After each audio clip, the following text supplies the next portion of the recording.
Tapes and Tasty Cakes podcast. I'm Bert Lepore. He's Samuel Monte Carlo. We're hanging here with Angry Mike D, and we talk about music, movies, and so much more.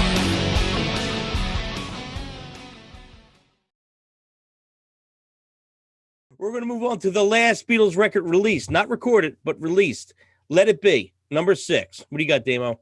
Right. I was just going to mention that. It was the last record, but it was recorded before Abbey Road came out. Yeah. But this one is, I don't know, maybe my perception's off, but I always felt like some of these songs were like Paul McCartney solo songs. Like it was middle of the road, I think. I do. Well, like Get Back always didn't remind me of a Beatles song. It sounded like a fucking McCartney song or something. Maybe. Oh yeah, like a precursor to the Wings. Yeah, exactly. Yeah, that and even Let It Be kind of sounded like it could have been like a McCartney solo song. But I mean, you could definitely tell like the last two records are just starting to strip it down. Get back to basics a little bit. It would have been cool to see where they would have went, afterwards, like in the 70s and beyond. But I mean, The Long and Winding Road was a great tune. I mean, that's another one. Like all the McCartney tunes just sounded like McCartney stuff. Non-Beatles songs. Yeah. I think so too. More jammy sounding, more jammy, I think. Yeah, and they're the ones that kind of stood out more towards me. To me, I thought they were the better songs. Yeah, this one. This is probably my least favorite because of that. Maybe it's good. It's a good record. Like you said, the Beatles don't have a bad record. It's a good record, but out of that second spot where they started to amp up stuff, this is probably my least favorite. Not counting the other Submarine, it's probably my least favorite. What do you got, Dan, on this one? Well, this was a really interesting one because it came out after they'd broken up. Right. Yep. And there was real tension between the Beatles, who sued Paul McCartney, and vice versa.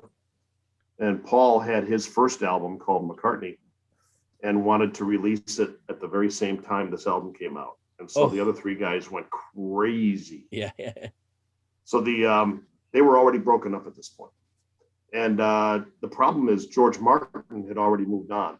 He wasn't their producer. So they had recorded these things, didn't like it because they made a movie called Let It Be that is now being redone by Peter Jackson. That is really? Oh, yeah. Yeah, it's going to be good. It's coming out next year.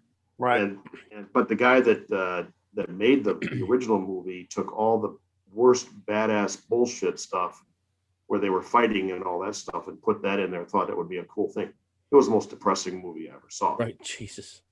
But now this guy found 60 new hours of information that proves that they were actually having a good time. Being said, I'm sorry, real quick. Was that you go ahead? Was that the part? Was it? I don't know if it was during Abbey Road or during the Let It Be sessions where Lennon brought the bed in the studio with Yoko and all that crazy stuff. That was all going on. Yep. That was all going on. And there's a scene in the movie where George is pissed at Paul and leaves the band and then comes back, and it was just a mess. But the thing about that album that makes it unique versus the other 12 is that Martin had already left. Jeff Emmerich, the engineer you mentioned, gone. Alan Parsons, you know that name. Alan Parsons Project? Yeah, he was involved, and also he did Pink Floyd. But he was gone and doing Pink Floyd, but he had done part of Abbey Road. So it was in a mess. All they had was a box full of tapes, and so they handed it to Phil Spector. Oh shit! Yeah. Who just died a few weeks ago. Yeah. In prison. Prison. So they handed it to Phil Spector. He was known as the Wall of Sound. Yes. Mm-hmm. So he would put strings and all kinds of crap, that would cover up the vocals and the musicians and all that stuff. McCartney absolutely despised what he did to it, especially to McCartney. Like to McCartney's songs, he threw all kinds of strings and choirs behind it. And McCartney just about shit. So it was a big deal. It was a big part of their separation. One thing I want to point out to you though is there's a song on there, One After 909, which is a great little rocker, and it sounds like something from the old blues days. And One After 909, John and Paul wrote that when they were teenagers. Oh, wow. Really?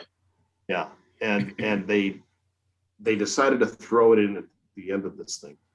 And to me, it's one of my favorite songs on the whole album. Well, it shows you like full circle almost, They bookended, sort of. Full circle, yeah. It full circles. Mike Oh, D. and there's one other one, Maggie May. Oh, yeah. Well, hang on. You know the Maggie May song on there? Yeah. That was the one John's mother taught him on banjo. That was actually a cover. Really? I didn't know that either. Wow. Yeah. She taught him on banjo, so they had decided to throw that in at the end just for fun. Awesome. Mike D, what do you got? Out of the later stuff, this is probably the least listened to by me. It was just like, it was almost like a no fun album in a certain sense. Yeah. You're right. Yeah, I agree. I guess the movie half proves it. Till the new footage comes out. I think we're coming into Mike's favorite album. Yeah. Yeah. Go off, Mike. What's that? Yeah. What else you got to say about Let It Be? No, I mean, not much. It's not one of my favorites. I mean, I don't hate it or nothing like that. It's just, I think it's the least of that second bang of stuff. It's the least impactful for me.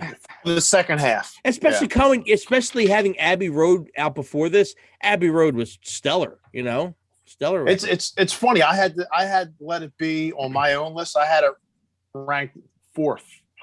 I had it 9. I had it low. Yeah, it was a favorite one for me because I was in high school. It was at that age. Yeah, it was that age. The nostalgia plays in. It does. Mm-hmm. It does. Yeah, for me, Let It Be, still great album. Was this the record that Ringo quit on? Did Ringo quit during this record? Everybody quit. Everybody quit on this one. You had John dealing with Yoko in bed. You got George getting pissed at Paul and walking out. You got Ringo quitting. You got everybody.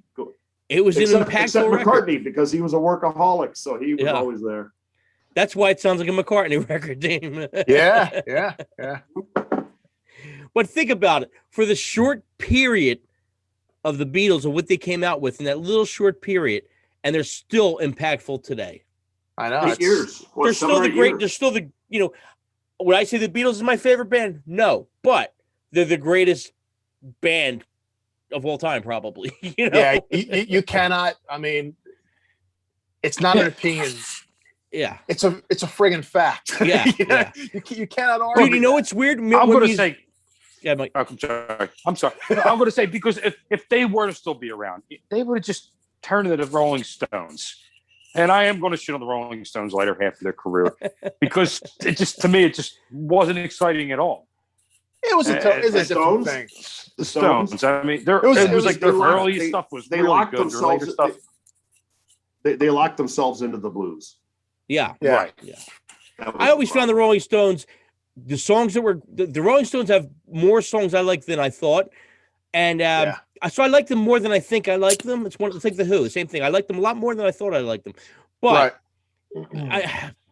I'm on the fence. Yeah, with the Who. I don't know. It's just the Beatles are a different element. The Beatles, and they were on the heels of each other, of course. The Beatles were just a different element, and I think there was no rivalry. There was no rivalry. They were buddies. Yeah, absolutely. Yeah. But I think for me with the Beatles, and it's the vocals, man. It's just the melody lines. The melody lines were clever. The Stones kind of gave you straight at you. Mick Jagger, as a singer, he's okay. The other nobody sounds like him. No, nobody does sound like him. Nobody does sound like him. Yeah. And he's got longevity. He's still just put out a fucking song this week. Okay. I mean, it's impressive that they're still out there. And he's still staged and everything. And he's still an amazing frontman. Yeah. That's he is like he created like the prototype of the frontman. Yeah. Jagger. You know what I mean? Like everybody came after Steven Tyler, all these other guys. It all came from Mick Jagger. That Keith Richards just never ages. He looked bad from the beginning. Keith is the best, man. Keith is just the best. But for me, it was always the Beatles, and I think it was because the melody lines were clever. They were just clever. Yeah. Well, one of the things that they made very clear was they never wanted to repeat themselves. Yeah. So they would ask Ringo, "Did you play that style, that kind of a song before, and if he said yes, they would say, "Well, find something new." Yeah. And every single time they would try to find a new sound. Yeah, I think the Rolling Stones, straightforward, stripped down. When the Rolling Stones tried to catch up with the Beatles, they came out with that record that wasn't sort of Satanic Majesty. It just Satanic Majesty's Request. That was kind of the answer to Sgt. Pepper. I don't think it worked, And there was a few bands that around that time they kind of did their own Sgt. Peppers. I think like the Moody Blues had one. The Stones had their Sgt. Pepper. Like even like the album covers, the trend were very, very similar. It was the trend. All right, we're going to move on to number 5. Big record here, the White Album. What do you got, Damo? Yeah, I mean, I didn't rank this one as high as most people do. I mean, the way we average it out, it came out much higher on our list as a whole. But I mean, the majority of critics say this is one of the greatest albums ever recorded. Yeah, it's a huge album. There's a ton of tunes on here.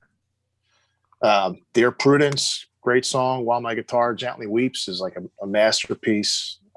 Blackbird. Helter Skelter was probably the absolute heaviest. If the Beatles were to do a heavy metal song, it would be Helter Skelter. And then with that, you could say that was the precursor. Yeah, it could have been the of metal. Right. But I mean, and also with that being said, you could go into the whole Manson thing where Helter Skelter, Piggies. It all ties in. It all ties in. Yeah. Sexy Sadie, all that great crazy song shit. too. That's another great song. Melodies, man, fucking just, dude. Dear Prudence just melts you. It just melts you. The melody line, the guitar line. It's just, as a songwriter, they're the best songwriters ever. There's nobody better. I can't even. Yeah, they. It's funny on the earlier records, the covers were like almost like the rock standards of the time. Yeah. As their career went on, they wrote all the standards for every generation to follow. The melodies are out of control. They're clever. They're not easy melodies. And if they are easy, like Paul, I know we're jumping the gun here, like a song like Lady Madonna. How's Paul playing and singing that at the same time? It's insane. It's just insane. Yeah. It's just so damn good. Dan, what do you got on the White Album? Dave, to build on what you said, I think that if you look at 20th century music and you took Gershwin, Duke Ellington, and the Beatles, you've got 20th century standards right there. Yeah. I think that it's a hell of a thing. The White Album, it's funny. There's people that look at this as basically the greatest hits. They look at it as, and Mike D, I think this is one of your favorites in your list. Yeah. And I understand it because we're now moving into a heavier period with this song or with this album. A lot of people thought that it should have been a single album instead of a double. Paul McCartney's response was, "It's the fucking White Album." So cool. They were fighting at this time. So they were in 4 different studios or 3 different studios because Ringo went around and did whatever he was asked to do with the guys. He was easy. Is this when Yoko started coming into the picture? Oh yeah. In fact, if you look at Revolution number 9 toward the end, that long weird thing. Yeah. She's in it a lot, and she's in other songs on here. I think "Sexy Sadie," she might be in that. Bungalow Bill, I do like that song. Yeah, I like that one. But yeah, she was there. It was a time when McCartney would go off into one studio room and do his thing. Lennon would do his thing. George would do his thing. And Ringo, it's like, hey, Richie, we need you for this song. Come on over here. And but I will tell you that it opens with one of the best opening songs I've ever heard, and that's "Back in the USSR." That's my worst song. Bert don't like that. Bert doesn't like it. You know what? That's my least favorite song. That and Birthday are my 2 least favorite Beatles songs. I gotta tell you, here's the thing. So put yourself in my place. This was November '68, so I was in 9th grade, and I had headphones on. and that 707 goes through your head. Yeah, It yeah. goes in one That ear does and sound out great. the other. And It that was sounds a great right there. big deal. back then. Yeah. That was a whole brand new way of understanding. And I remember it was still 4-track, Yeah, but yeah. they're still able to bounce it around and make that happen. Yeah. Obla Di Obla Da, big popular song. The other three Yeah. guys absolutely despised it. Really? Wow. Because McCartney was such a perfectionist, and I'm not exaggerating when I say this, he made them do something like 80 takes of that song. Jesus. And Lennon walked out. He says, I've had enough. I'm out of here. And it's because McCartney couldn't figure out how to start the song. Right. And so Lennon went off to the pub, got juiced up a little bit, came walking back in, and he says, you want to know how to start the fucking song? Here's how you do it. He goes to the piano and he goes, da, da, da, da, da, da, da, da, da, da. And everybody looked at each other and said, that works. And he walked out. He walked out again. And that's how it started. So it's an interesting song or album because there's a lot of variety in there. There is. And it's just crazy. The last thing I'll tell you, remember I mentioned 45s were the thing? You know Revolution, the big fuzz guitar, nasty Revolution? Yeah. It's not on this album. Right. Right. Yeah. Oh, really? It only came out on a 45. Yeah. That's the one that everybody knows? Yep. I think people that don't know the on Beatles the get confused. on the B side is You Know My Name, Look Up the Number. I don't know. No, I know I song? have that. I know I have that 45, or at least It's a weird my mother song. does. But It's a weird song. I'm gonna have to Yeah. see if it's the same one. It's a great album, but it's so disjointed that a lot of people rank it a little lower. Huh. Yeah, that's crazy. Mike D, what you got? I'd say probably definitely their most eclectic one, maybe. But yeah, I love this album. This is besides Birthday and Back in the USSR. I could listen to that straight through. And I think there might be one other one, and it's slipping my mind right now. There's a lot of tracks off that, but if I had to choose one album to keep of theirs, that would be it. You get a lot of songs, and you get a wide variety of things going on that album. So, Yeah. That's right. Something for I- everybody. I love this Isn't record. Ringo's song on that one too? he did it. Don't Pass Me By. Don't pay. Don't Pass Me By. It's about the girl that or something. It's crazy. Yeah, for me, I love this record. Now, I was saying to Mike, which we were not arguing, we were bickering back and forth, was I'm one of the guys that would say, man, if they out of the 30 songs or whatever's on here, if they made it 15, it would be even better. Even though I think it's great. I'm like, if they stripped it down to 15 songs, But for me, I mean, I love more than half. I love the whole record except for the 2 songs. But like, what song I really like off this record? Cry Baby. It's short, sweet. I love it. It's the melody. It's all about the melody. Cry, baby, cry. Great. Yeah. The melody's just that. I mean, I even like Revolution number like 9 even Martha, My Dear is a great Revolution song. 9's cool. I mean, There's a lot. that's probably at least I never really go through that too much. I can skip Sexy that one. Sadie's But good it's too. I it's mean, cool all the good. first few times you listen to it. Yeah, It's all good. That was about McCartney's dog.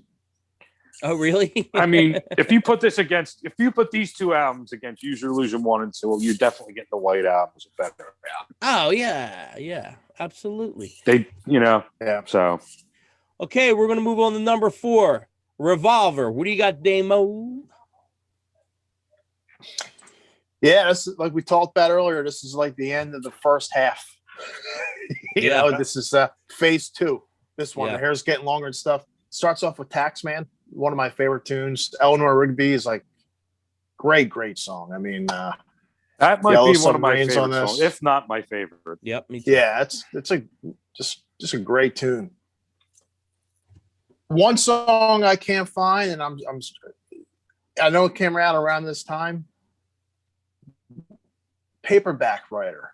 What album was that on? That was like on a special record, wasn't it? Yeah, because that is probably my all-time favorite Beatles song. It was and that black it or isn't white on- record that they came out with. I think it came out in something. It came out in '66. Dave, right around that was a this time. single. That was a single. Okay, who's never on a record. Yeah. Just right. I don't even know if I know that. Yeah, one. and it was great song. And it was backed with Rain. Rain was the B-side. Okay. Now, yeah, Dan, it came out with it started out with this killer drum beat and everything in that the was intro, and Dane, that was on a it was written around this time. That was on. They came out with, like I said, who knows what all these vinyls that came out. There's a black one and there's a white one. One's black with the Beatles and white. Past Masters. It's on Past Masters. It's on one of the Past Masters. Yeah. I think. That's how I heard. Here's what they did. They realized after they broke up, and this was a Capitol cash grab, Capitol Records cash grab.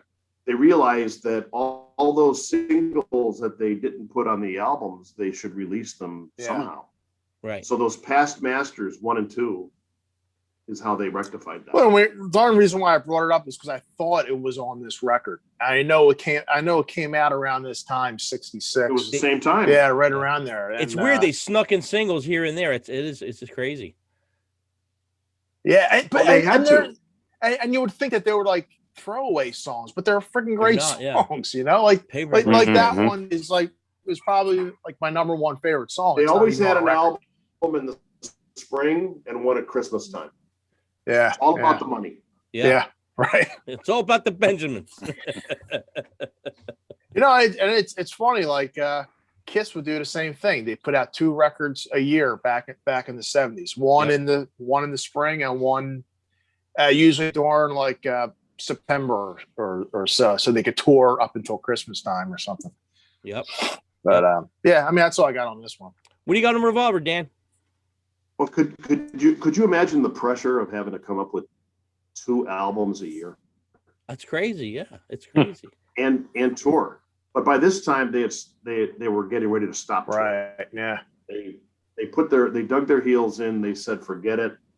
And the reason why is they got a taste of what it's like to be in the studio and have the keys to the car.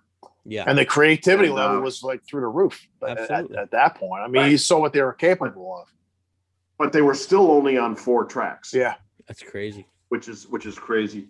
So this album cover is iconic. That's a great cover. Yes, it is. And it was drawn by the friend that Stu Sutcliffe made in Hamburg, Klaus Vormann, who's a great bass player. But he drew this and he became a big Beatles guy. He's a real important guy in the Beatles story. Yeah. So he drew this. But what's interesting is this is the Capitol version that I grew up with. This is from when I was a kid. And it only has 2, 4, 6, 8, 11 songs. The original album has more than that. So it's just an interest. The original album has 14 songs. Wow. So that's what Capitol was doing. They were for the US market, they were saving a few songs from this album and this album, and then they put grab them a little together bit more. Yeah. You'd have some of that weird stuff. That way they could keep releasing albums and making more money. Keep pumping them out when they're hot. Yep. Yep. So Revolver, Dame and I talked about this the other day, and I was going to put this as my number 1, and then I pussied out and changed it to something else. But because the more I thought about it, I thought he was right. But Revolver is many Beatles historians view this as the album, and the number 1 most important album. It was a transition album. Remember that I told you that Rubber Soul and Revolver should have been a double album in a way, and they were sister records. And all of a sudden they began to really come into their own. You know, Dame mentioned Taxman, and that was a Harrison song. He had the lead off song for the first time. And the reason why he was complaining was because the taxes in England were close to 100%. It was like crazy. Yeah. So they had to, hide their money somewhere else. Eleanor Rigby was, something Mozart could come out with. Yeah, beautiful. Yeah. It was really an amazing song with an amazing story. I'm Only Sleeping was part of the Paul is Dead story. Right. That's a whole different side story. Yeah. But Here, There, and Everywhere. I mean, who the heck doesn't love that song? Yellow Submarine shows up again. It's like, how many albums is that going to be on, right? She Said was when they took off with the Guru, and somebody said, that they know what it's like to be dead. And I think that was Peter Fonda. Oh, wow. Told, John Lennon, because he took acid. Yeah. Said, I know what it's like to be dead. Good Day Sunshine. Great uplifting song to start side 2. And Your Bird Can Sing. Great Lennon song. Really interesting. For No One, an overlooked song that's great. Dr. Robert is about drugs. If you need anything, you call Dr. Robert. He'll fix you up. I want to tell you as a throw off for Harrison, but it's still good. Got to Get You Into My Life. You guys know the backstory of that? No. It's not about a girl. No. McCartney discovered pot. There you go. Oh, I think I did hear that. Yep. Everything about it is about, okay. I love you so much. I've got to get you into my life. And everybody froze. yeah. Now here's the kicker. At the very end, the go. very last song is Tomorrow Never Knows. That is a psychedelic song like you've never heard before. And Lennon wrote it. He took it from the Tibetan Book of the Dead, the lyrics. And he asked Jeff Emmerich, the engineer, to make it sound like he was the Dalai Lama on top of Mount Everest. And he wanted it to sound really different, but it was the introduction to psychedelia. Wow. And if you listen to that song, at the end of this album that has a lot of pop and rock, you listen to that song and you're thinking, this is where they're saying, follow us, guys. Yeah. You don't know where we're going, but we do. Yeah. And it's going to be Phase a cool 2's coming. journey. And yeah, and that song, and next up was Sgt. Pepper. Yeah. So now at that same time, they were listening to the Beach Boys do Pet Sounds. It's a masterpiece right there. That's a masterpiece too. And Brian Wilson did a masterpiece with Pet Sounds.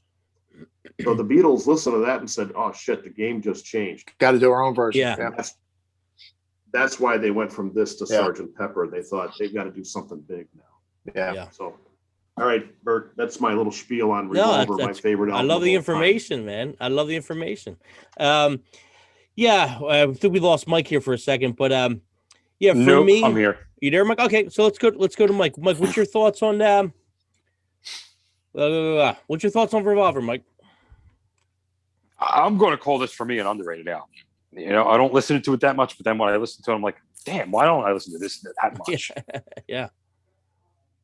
When it's got I'm going to go as far as saying Eleanor Rigby might be my favorite song by them. I'm with you. I think that's my favorite Beatles song. I even remember the visuals, even from the Beatles' Yellow Submarine, which were kind of crazy with that song, So that song's like a really big standout in their library for me. Yeah, I think it's the greatest song they ever wrote. Yeah, I really do. Very well could be, yeah. I really and you know what? You can credit George Martin for those that orchestration. Oh yeah, beautiful, man, beautiful, and storytelling. It's got a story. I love the story. It's got a nice little story in there. Yeah. It's really, really, really a cool song. Okay, so we're going to move on to number 3, Magical Mystery Tour. What do you have, Damo? This is next to Sgt. Pepper. This is like my second favorite record, and both of them were released, back to back. They're definitely sister records, very similar, I think. So many great songs. I really like it when they started to experiment more, like in the studio. I mean, they just made like these masterpiece songs, but the song Magical Mystery Tour, Fool on the Hill, I Am the Walrus, the side 2, everything on side 2, Hello Goodbye, Strawberry Fields, Penny Lane. This is like a Penny Lane is record. a fun song. I know, man. It's like a great All You Need Is Love. It's just those 2 records are like my 2 favorite. And I used to listen to both of them a lot in high school. I was listening to all this crazy metal, but at the same time, I was listening to Beatles, this stuff. Yeah, it was just like amazing what they were doing, Absolutely. What do you got on this one, Dan? This is one that was not part of their original rollout. Right. It was for the movie, but the movie sucked. They weren't doing great. Paul McCartney tried to keep the balls, and John was heavy into drugs. George and Ringo weren't too far behind John on that. They just wanted to go party. McCartney was trying to keep the balls in the air. And that's, the band started out as John's band and it ended as Paul's band. Right. And because John was into heroin, he was out of his into head, all kinds of crazy Oh, stuff. really? Oh, wow. I didn't even know he was doing all that. Yeah, he was a mess. And McCartney's a workaholic to this day. He just would constantly be putting out stuff. John was lazy at this point. And so this was for this TV show they did for this Magical Mystery Tour thing, which was crap. Have you watched it? No, if I did, I don't remember it. Oh. Well, you probably did watch it and you don't remember it. So this came out as an EP originally, and it was not an album. But in the U.S., they made it into an album, and they actually had pages and showed you. Yeah, my mom had that record. I remember seeing it, going through it a lot when I was a kid. It's still in her collection. You still got it? Your mom still got it? Oh, yeah. Mm-hmm. So here's the thing: they took a bunch of singles, like Strawberry Fields and Penny Lane. Mm-hmm. That was a single before this. Mm-hmm. So it was a double A side because they couldn't decide which was the better song. Right. Strawberry Fields and Penny Lane. Yeah. Could you decide which is the better song? Not at all. Tough, yeah. So they took that, they cobbled it all together. It was really psychedelic and very strange. It was basically and the album cover is like pretty out wacky there too. It's out there. Yeah. Well, it's like another Sgt. Pepper. Yeah. So remember I talked about double albums. Right. This is like a companion album to Sgt. Pepper. Right. Yeah. And the songs that you mentioned, Dame, are just absolutely fantastic. Yeah. That whole side too. I mean, it's perfect. Yeah. Now all you need is love was not part of this. All you need is love was interesting, and that's that they got a call from somebody that was organizing the first satellite broadcast, global satellite broadcast, kind of to bring the world together. So they were going to have somebody from like Africa, somebody from Australia, and they were going to put together this big TV show.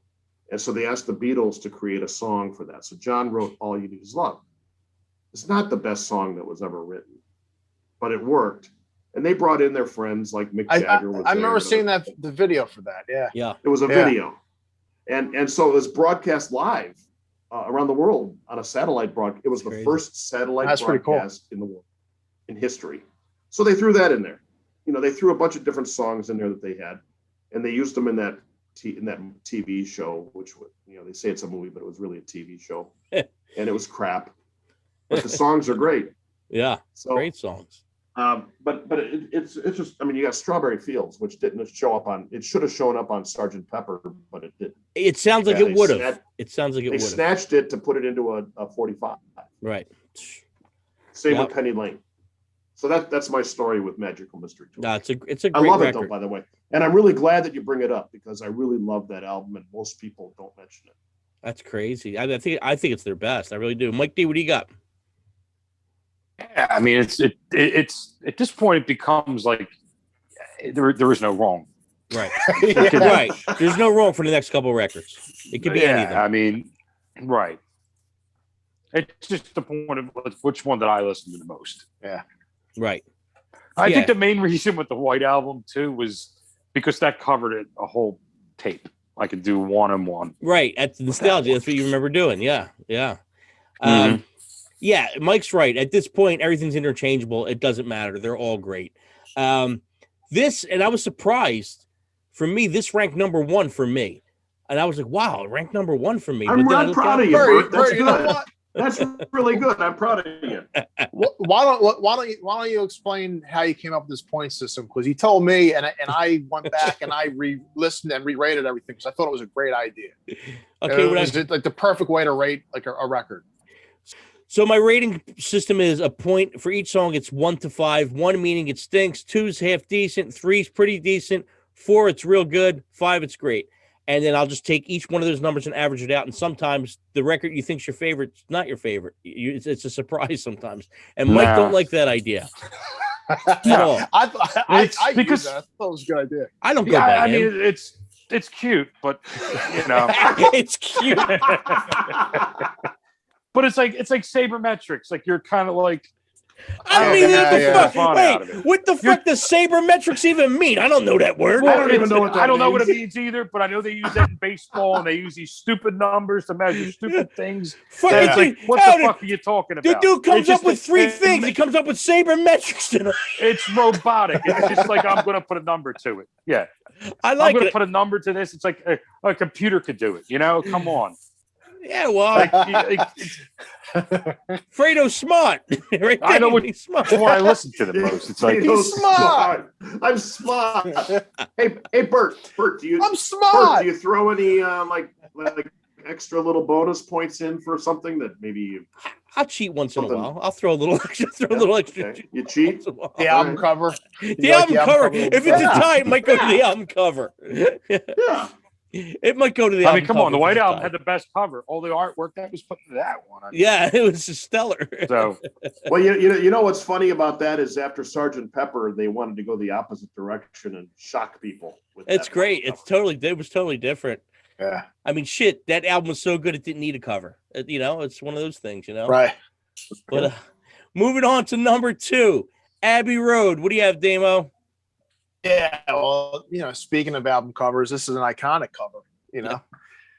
Them, walking across the street, on Abbey Road, and Paul's barefoot, and they thought he was dead, and it was different Paul, and all that nonsense. But this is one that kind of surprised me because I used your sabermetrics rating system, and I didn't really think it was going to be as high on my list, and it came out being higher than I thought it would be. But standout tracks are like Come Together. I think my favorite track on the record is I Want You, She's So Heavy. Kind of a heavy tune too. Here Comes the Sun, really great tune. I mean that's all I got on this. That's great. You got anything on this one, Dan? You think? Hey, listen, man, you're the perfect guest. You have so much knowledge. It's like I'm watching something great. I can just sit back and listen. I'm cool with I'm there for you, brother. Thank you, sir. So Thank you, Obi-Wan. This album was really unique because they had been fighting like crazy. They absolutely hated each other. That whole experience with Let It Be, which came before this, they really didn't like each other. So George Harrison got the idea to bring Billy Preston in. And he thought if he brought in a guest that everybody loved, everybody was impressed by, they could then get on to their best behavior. And it was a smart move. It was a real smart move. Almost as like a buffer. Yeah. A total buffer because they were not going to misbehave in front of a guest, especially one they really like. Yeah. So they brought Billy in. George brought Billy in, and he really did the job. He really helped them to overcome their issues. George Harrison came up with his 2 best songs in his entire career, Something and Here Comes the Sun. Mm-hmm. And Here Comes the Sun opens the second. Bert, you mentioned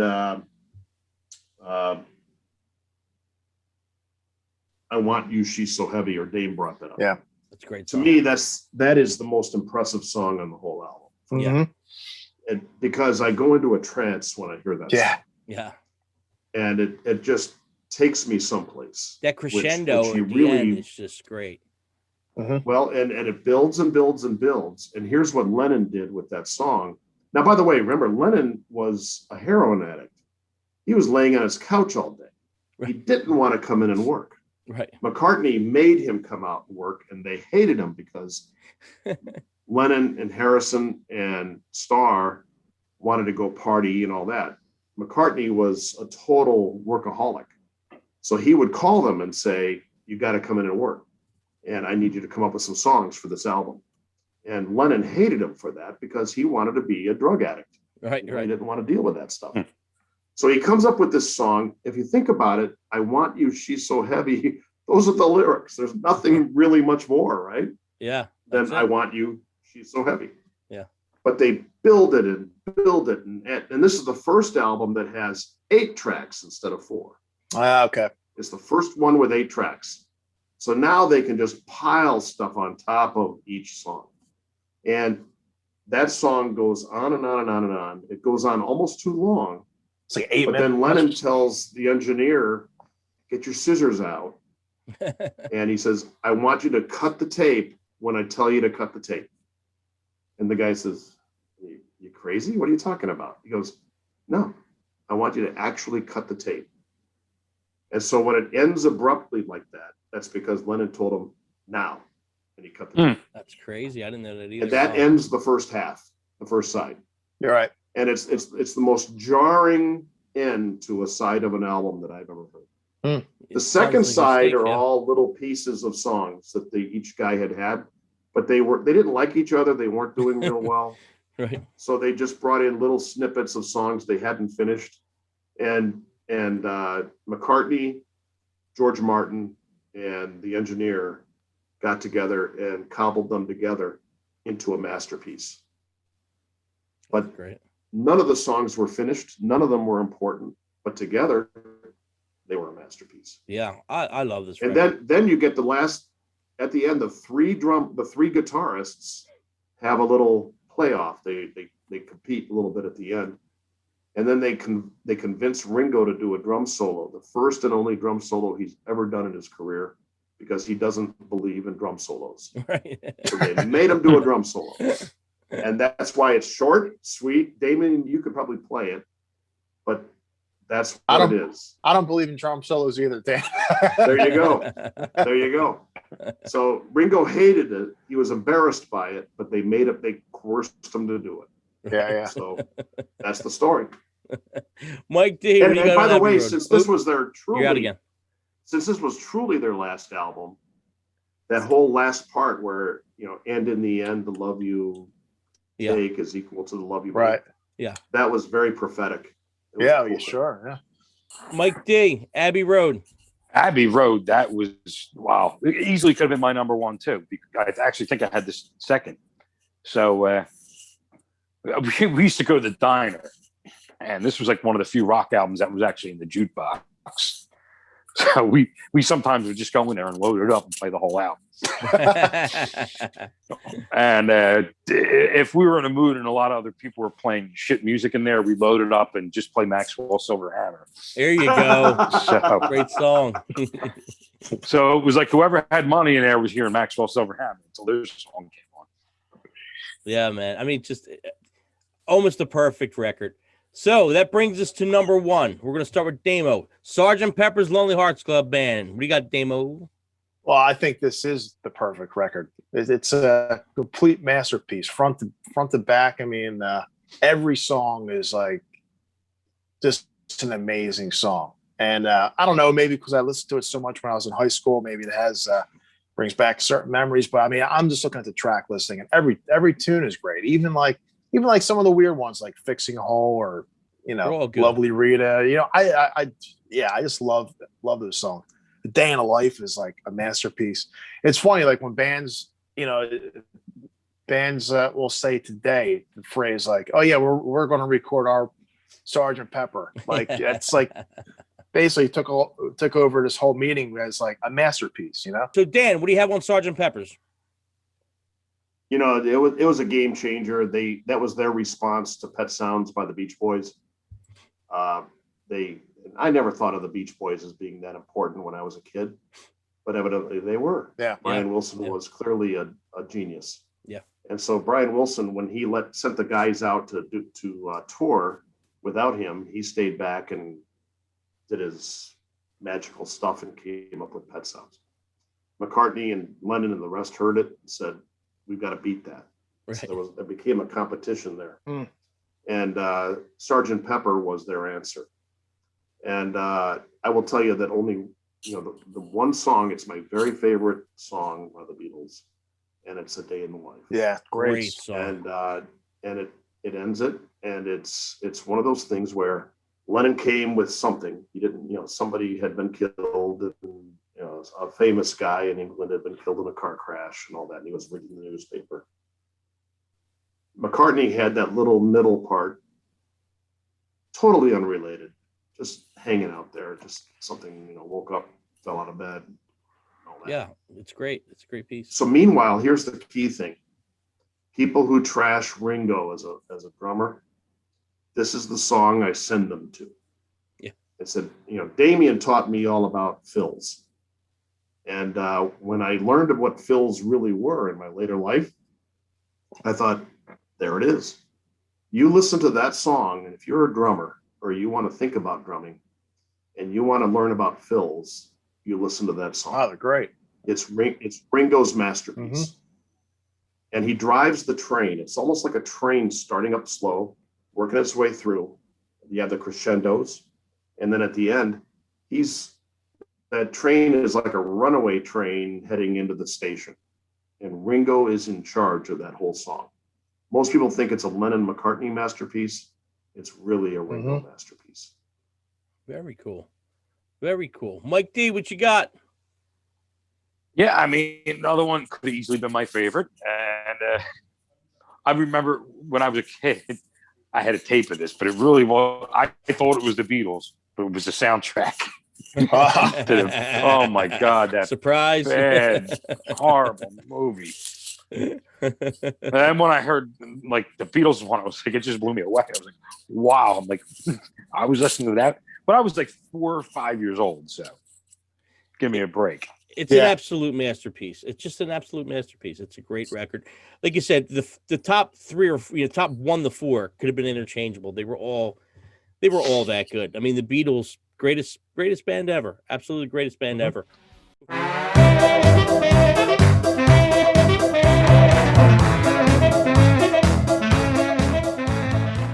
All right, guys, 10 stupid questions that nobody cares about. We're going to ask them anyway. Damo, I'm going to start with you. Would you rather die alone? Never mind. I want to leave that in there. That's a good one. Where's my head at? Dane, would you rather dine alone or watch a movie by yourself? I've done both, especially like when I would travel for work. I go out to dinner by myself. I always thought it was a little weird, but I've done it and I'm okay with it. But I'd rather watch a movie alone. I mean, the movie theater is dark. I mean, nobody sees anything, So I'm going with the movie. Cool. How about you, Dan? Same for me. Mike D. Same for me. But what kind of movies are you watching alone? That's a good point. That's a good point. I want to say I'd rather watch a movie alone. When you watch a movie by yourself, it seems like you really catch a lot more stuff because you're more focused on it, When I watch it with other people, everybody's fucking yapping somehow, including me probably. Yeah, eating alone's a tough one, man. Like if you don't have a newspaper or a book or something like that. Yeah. Like I was in the train station and probably 1994 coming back from Georgia on a Greyhound, man. And I stopped in Washington for 2 hours and I'm at this Wendy's eating by myself. It was just so fucking awkward, man. Mike, there's a song there with what you just said. Yeah, I guess I could get a Bruce Springsteen to kind of put that one out or something. Me and Damien's going to call it with the double Whopper. No, that's Burger King. That's the wrong spot. All right, so I want to move on to the next question. I'm going to start with Damien. Dame, if you could trade places with any one celebrity for only a day, who would it be? This is actually pretty tough. I could not think of anybody, but the first person that did come into my mind, he's dead. So I don't want to be 6 feet, of dirt on top of me. But if he was alive, I would like to be Hugh Hefner for one day. Whoa. There you go. Whoa. You dirty, dirty boy.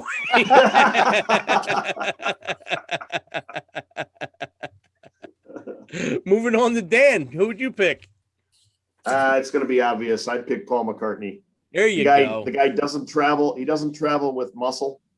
he and not only that, he got a chance to New Year's Eve's ago to enjoy New Year's Eve with Reggie Wu, friend of all. Oh yeah, there you go. Good guy. Good guy. Shout out to Reggie. Mike D, who would you be for a day? I'm going to say Adam Sandler. Oh, cool. Just he can annoy everybody. Just to see if he's as a big idiot as he comes off on his movies sometimes. It's a good one. Yeah, I don't that know. was a fantastic I really answer. couldn't think of anything. That might have been the best answer you gave. Yeah. That was good. I wasn't ready for that. I'm going to do the obvious and pick Ashton Kutcher. He's banging Mila Kunis, so I'm going to go with that. I get one day. She's on the list. Okay. Here goes one I think we all could relate to. Dame, would you rather have an itchy nose for a month or an itchy ass for a day? Man, that's that's pretty tough, but I'll have to go with itchy. Oh man, a month. Itchy nose, I guess. You're gonna go that fucking long with an itchy nose? Scratch your ass. It's all right. Nah, that's annoying, man. Oh man, I don't know about that, Damo. Dan, what you got? Hey, I just retired from 40 years on the road, man. I've got hemorrhoids. So I've already experienced. I've already made my choice. Yeah, man. Mike, Okay, I'm going with an itchy nose because I'd rather look like somebody who was doing cocaine than somebody who doesn't know how to wipe their ass. So. Right. I'm scratching my ass. The nose would drive me crazy for a month. Dude, you scratch your balls all the time. There you go. I have no shame. I don't care. You No get what shame. you get. That's what I tell my wife. You get what you get. This is it. It's part of the package, for better or worse. Here's a little bit of the worst. It's a package. Yeah. All right, Dame. Do you believe in reincarnation, or do you think when you're gone, you're gone? I don't believe in reincarnation. I think when you're gone, you're gone. You go into if you want to call it heaven or a spirit world somewhere else. Yeah, I don't think you come back as somebody else. I think that's pretty ridiculous. I don't know. I don't believe in that. Dan? Hey, if I can't come back as Damien, then I'm going to heaven. So. There you go. You think you're gone, Dan, or you think you come back? Oh, I'm not coming back. No. I think I'm going. I'm off. I'm gone, but I'm not gone for gone. I'm not gone forever. I think I'm heading somewhere, but it ain't here. Right. Yeah, right. here you go. Mike D. But Damien and I sorry. grew up as good Catholic boys, so you got a good spot up there. You'll be all right. Mike D. I hope. I kind of think you come back. I mean, maybe a different world, different planet. Different time. Like, That's cool. You might be two different people that joined, or you might be separated. You might. Mike comes back as Mike comes back as DT. Smiling Mike. Who knows? Happy Mike. Let's see that finger, Mike. Yeah.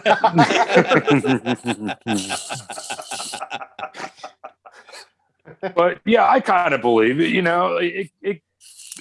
Who knows? Who knows what happens? Yeah, man. Yeah, I think when you're gone, you're gone. Okay, for the next one, Dame, would you like to live till you're 80?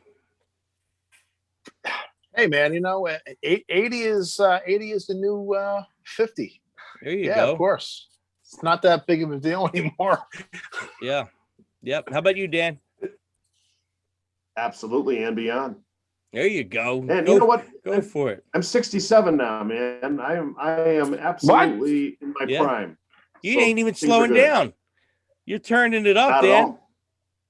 Good Never stuff. will, brother. That's it, man. That's the way to do it. Mike D.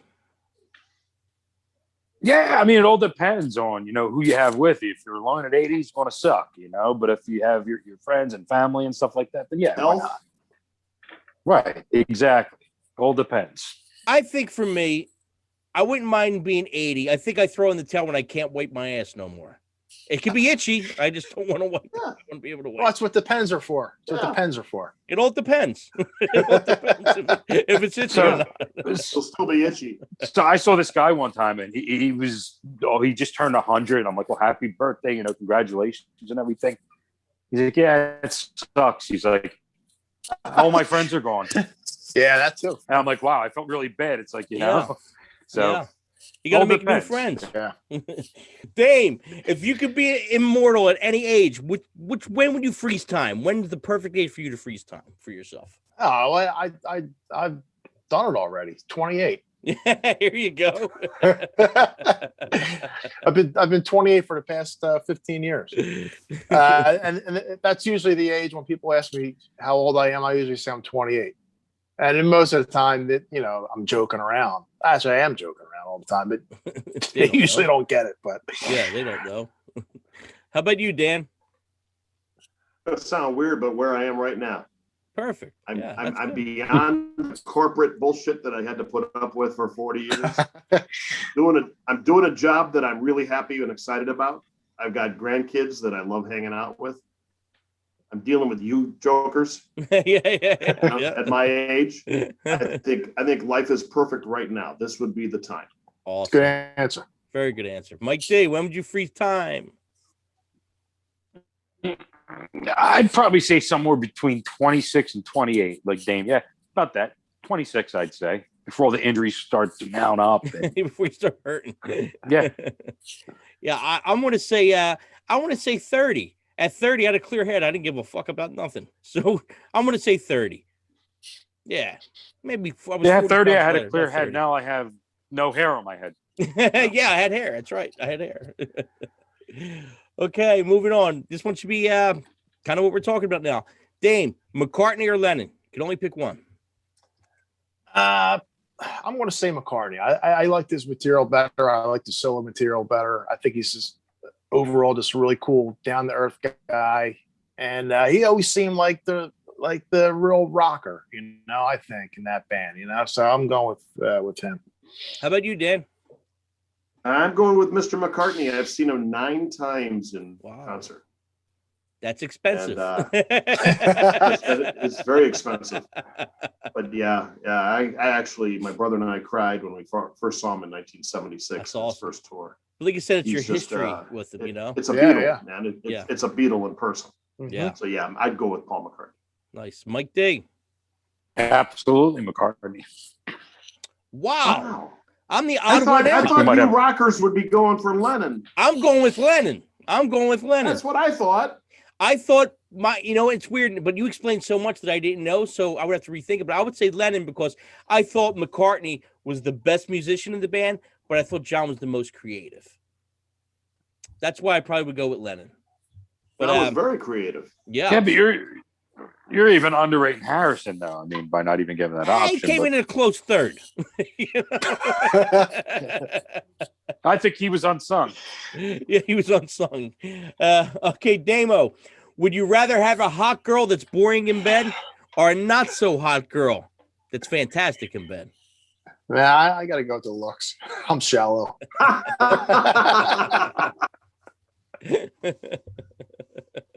Dan? I love creativity. I'm going with number 2. There you go. There you go. Mike D. At my age, I'm still a little shallow. So. Well, at my age, I don't get as much as I used to, so maybe I'll go with the second choice this time. But the hot broad's probably the one I would pick. I'd be like, stay there. Okay.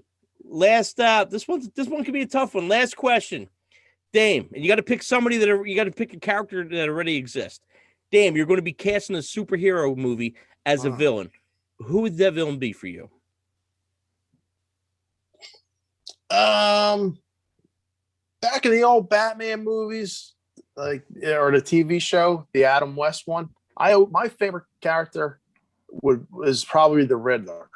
So I would say him. You're gonna be the Riddler. Yeah, that was a good one. How about you, Dan? I don't mean this.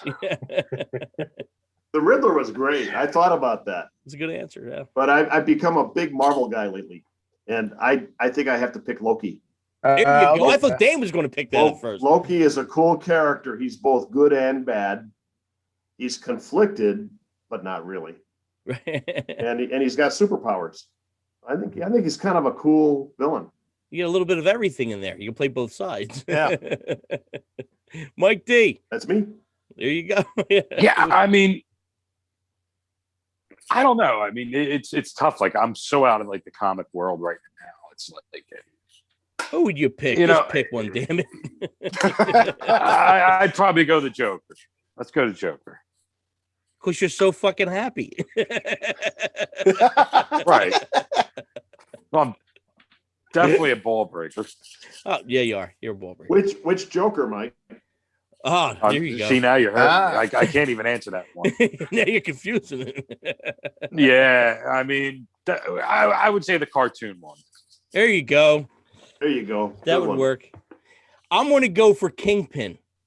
I think just because the way I look. Oh, Yeah. I know the streets a little bit. I go with Kingpin. he was in the Spider-Verse, wasn't he? I don't know. I remember think from he was. Daredevil, but he was bald Daredevil. and heavy. It was like Daredevil and Spider-Man. Yeah. Yeah, Right. man. Right, Yeah. both. Yeah. So, That's a cool dude. Kingpin. So, Dan, can you plug your photography for us again? Well, again, my primary business is real estate photography. So for realtors that are selling houses, if they need somebody to shoot their homes for them in the highest quality, I use lights instead of the traditional way that other photographers do. So I'm a little more boutique, but I've been doing it for a long, long time. So the quality is the best. And you can find me at www.danwilliamsphotography.com for that. Awesome. Dan, thank you so much for coming on the show, man. I mean, it was great. Yeah, appreciate so it. informative. Like Mike said, it was like watching TV. Behind the music. It was great.